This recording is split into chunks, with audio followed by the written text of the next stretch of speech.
Beastmen, the Empire, it's about to go down. In a Warhammer 2 online battle on Prague with Warhammer 1 factions actually. So while I say this is Warhammer 2, it's basically Warhammer 1. In fact, if I played this battle on Warhammer 1, I bet you couldn't tell the difference. Prague, one of the common quick battle maps as it is pretty flat for the most part, with a few little hills around. So my army has gone for as much of a holding front line as you can get with the Beastmen. I've gone for Goreherd with shields and I've upgraded them to 1 silver chevron, which gives them a fair amount more melee defense and a little bit more leadership. Which actually got quite high leadership because of the Gore Bull, which is always nice. I'll go to that in a second. So them for the front line in the holding, 2 units of Goreherd, regular Goreherd behind them. These are the damage dealing ones. They're going to be there to bolster the killing power of that front line because Goreherd with shields aren't the best for that. Now, I've got a Gore Bull commanding this small force because of his ability. It's not that one because that's just on self, I think. Slaughterer's Call, that's the one. So it gives +8 leadership to nearby units, as well as some other stuff, which is very useful for the low leadership Beastmen. So I'm going to keep one of them to help them stay in the fight for as long as possible. And they're just going to be charging into the enemy, not really fussed about matchups, as long as it's not a monster, which the Empire don't have anyway, then they're good at just fighting whoever. I've got 2 units of Centaurs with great weapons on the flanks. These are kind of a distracting force, but obviously they can flank pretty good as well. My Lord is a Beast Lord on a Razor Gored chariot.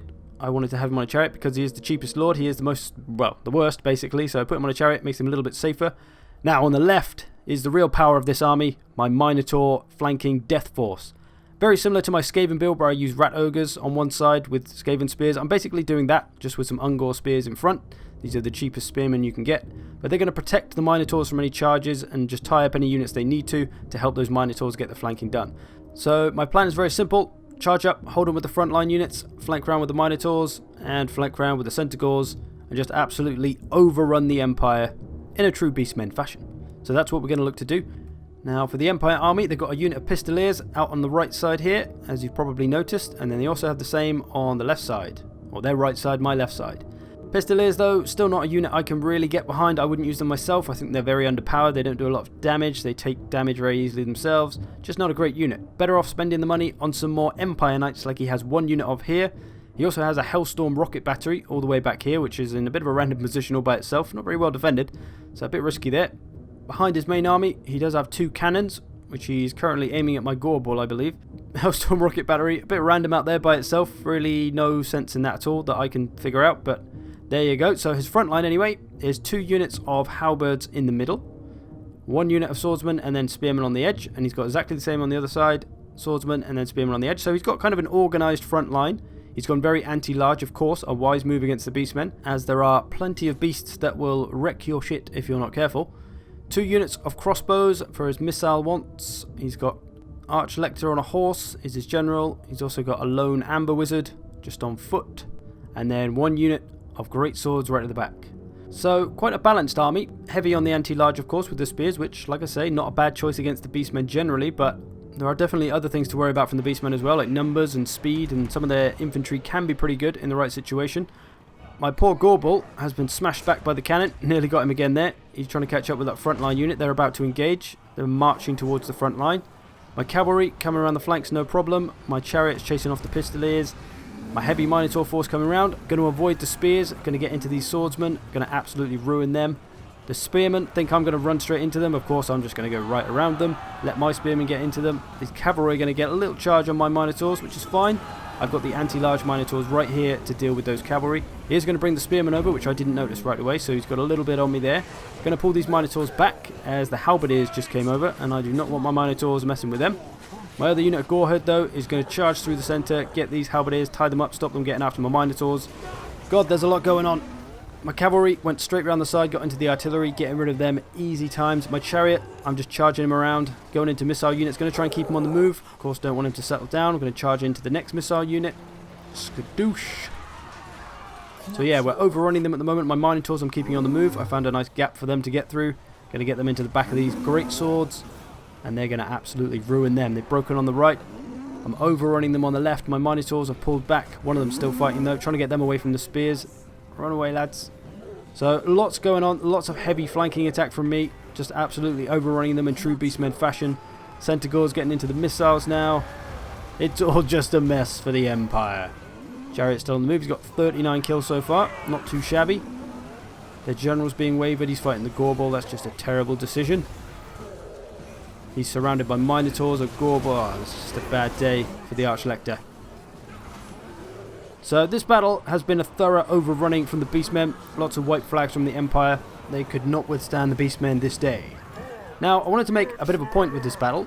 I'm not just showing you the battle for the battle. It wasn't the best battle in the world. I mean, it was from a tactical point of view. I very much just overran the guy with Beastmen.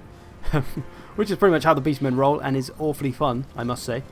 But the point of this is, I wanted to illustrate the ideas of playing defensively and offensively.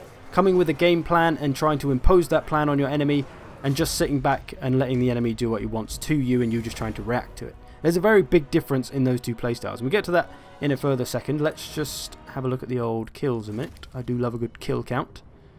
Fairly balanced across my board. The Goreherd with shields actually doing pretty well. My Gorbel didn't get one kill.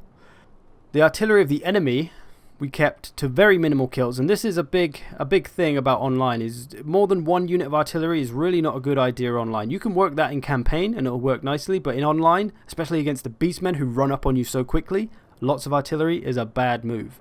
Anyway, to the point of playing defensively. So I notice online, when I play people online, I find the battles I have the easiest time with is people who play defensively and who just sit back and wait for you to come to them, and they just try to react to whatever you do. Now, playing defensively is a legit strategy. You can definitely do it well and be effective at it and win quite easily, just as well as playing offensively. But I think it's quite different than playing offensively. And I think a lot of new players to Total War will opt to play more defensively because they feel it's easier, or perhaps they're not very good at moving their army around the battlefield yet. And that's fine. If you want to play defensively because you're new, that is completely fine. Nothing wrong with that. However, beware. I think when you play defensively, it's easy to kind of sit back and just wait for things to happen and then for you to react to them, rather than thinking ahead and acting first. So to try and illustrate this with this battle, he's got his main army kind of clumped up in this sort of section. Now, my flanking forces are very obvious. My Minotaurs are clearly heading for that left edge, and my Centaurs clearly heading for the right edge. So seeing this, you should be thinking, my god, I need to get my anti-large to the edges to protect my flanks. And he does this with his left spearman. He's now moved it into slightly more of an angle so that they're kind of defending, but he's only moved them a little bit, and I'm still able to just very easily run round. He's not trying to get in my way. He's in a rush because he's having to react, and that's all he's gone with. Now his front line's coming up. One unit's coming up, one unit's going off to the right. The swordsmen are going into my Minotaurs, which is a terrible idea for obvious reasons. The spearmen are going over to the Minotaurs. That's a great choice. That's what you want to be doing. But now these two units of halberds in the centre, who are the prime ones to get rid of these Minotaurs, start to move over towards the Minotaurs. But they're only just now doing it when everything else is on top of him. He's left this huge gap on his front line, which a lot of my units can now run through. The spearmen on the left that tried to stop the Centaurs have now realised, shit, we need to get the Centaurs. They're chasing after them. You might start to see a theme forming here. I'm pulling my Minotaurs back. He's moving his great swords up to the front line, something he should have been doing before my front line hit him. There's a unit of halberds stood in the middle doing nothing. Maybe they're protecting the missiles, but they'd probably be better off trying to get some Minotaurs, as they are very dangerous. And hopefully you can see what the theme is of what's going wrong here. It's not that he's making bad decisions or choosing the wrong matchups. He's trying to get halberds on Minotaurs, good choice. Great swords to the infantry, good choice. Spears on the Centaurs, good choice. But he's doing everything too late. Everything is done about 30 seconds after it should be. Those halberds should have been over to that right side way before my army was anywhere near him, because he could see where the Minotaurs were. He could see where the Centaurs were. Those spears should have been out on the left, defending it way earlier. The crossbows could have been pointed at the Centaurs as well. But because he didn't anticipate and think ahead to what I was going to do, he was left trying to react to all these different situations I was throwing at him all over the place, all at once. Which is where your micromanagement will start to fail you. Which is why his front line moved up in such a mess. He was worried about making all the decisions for the flanks to protect his flanks, that when his front line moved up, half of it was gone and it was just one or two units attacking at a time. Now, from the offensive game plan perspective, I know exactly what I want to do and I know exactly how I'm going to do it. My front line is designed to simply go up, engage his front line, and hold it in position. My flanking units are going to come around the left one way or another, whether they simply smash their way through the units that are in their way, or whether they just go round them, right? Same with the Centaurs. My plan is very simple and very objective. In a similar way though, of course, I am going to be reacting to him, because I can go around the flank, but I don't know what's going to be there before the battle, so my plan may not work, and I may have to adjust my plan. But for my front line, I'm just charging them forward. I don't really care what they run into. They can fight greatswords, spearmen, swordsmen, whatever. I know what they're there to do, so I don't have to worry about microing them. My Centaurs, they could have been met by cavalry, where I'd choose to either engage that cavalry, fall back from there, maybe try to avoid the cavalry, but I didn't have to worry about that, so it's easy to get round. My left side Minotaurs had a little bit of trouble with spearmen chasing them. The cavalry got into them, of course, tied them up a little bit, made it difficult for us to get round there. But still, my plan is in place and it's very simple. Go through or around. In this case, I'm going to try and avoid the spears.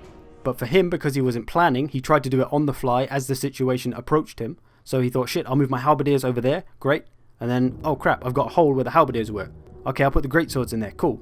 Okay, now I've got a hole where the greatswords were. So then you've just got a hole. And this is where the army starts to fall apart. These holes start to appear in the game, and that can be the beginning of the end. So, long story short, with all this rambling, try to anticipate a bit more. Think ahead. Try to plan ahead. Don't let the opponent simply impose their game plan on you. Try to impose your own game plan in some fashion. And I think that's where some of the best Warhammer battles come from, is when you have two players with specific builds, with certain game plans that they try to inflict upon each other. And then it simply becomes about who can get it done. If you're just going to sit back and try to react to the enemy's game plan, it can be quite difficult, and not to say you'll never win, but I think it's more difficult if you leave everything to the last second and you have to make 10 million decisions at once, rather than just planning ahead on how you're going to deal with the approaching parts of the enemy army. And while this kind of applies more to online, it can apply to campaign as well, but the AI plays and attacks you so randomly it's kind of impossible to make a decent game plan against them. But yeah, I think it's quite an important thing that I wanted to illustrate, that I realised I haven't really put in any guides before or anything, so I'll throw it in this for now. I may do a proper video on it at some point, maybe a tactics video, about not getting too lazy and thinking you're safe in your bubble when you're playing defensively, because you're really not. But anyway, thanks for watching, I hope you've enjoyed this. I'll see you in the future.